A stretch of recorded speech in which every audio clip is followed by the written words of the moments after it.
Ito ang project list kung saan mo pwedeng balikan yung previous project mo. Ito naman ang asset store kung saan pwede ka mag-download ng effects, overlay, font, music para makatulong sa pag-edit mo. Yung project button, ito ang makisimula sa pag-edit mo.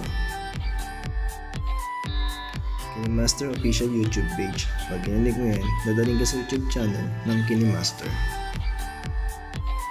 Setting menu, setting for enter application of Kinemaster. Health support. Next, one button for basic editing.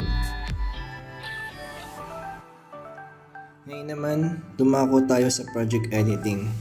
Sa project editing, meron silang tinatawag na 4 basic interface ang Kinemaster. Una, ang action bar. Sa action bar, merong undo, redo, share and export, Kinemaster project setting, layer adjustment or expand, and quick forward and backward.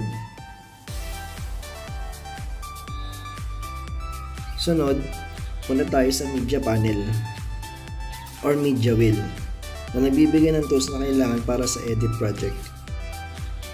Merong media browser kung saan pipili ka ng images and video na gagamitin para sa pag-edit.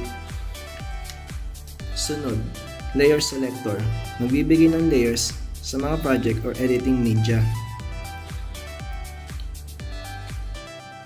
Voice over record, kung saan pwede ka mag voice over record tulad ng ginagawa ko ngayon. And audio, kung saan pwede ka maglagay ng music or voice over na prepare mo at sinave mo para sa media na gagawin mo. Sunod, yung timeline. Ito yung pinaka main interface para ma-organize yung media na ine-edit mo. Andyan ang primary timeline. Siya yung backdrop ng secondary timeline mo, kung saan makikita ang main media, line image, or video and transition. Sunod, ang secondary timeline. Diyan papasok ang layers na makikita sa layer selector.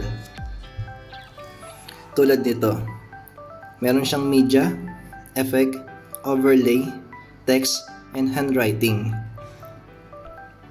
At ang sunod, ang pang-apat, project preview, kung saan mo pwede makita yung kabuuan na ginagawa mo.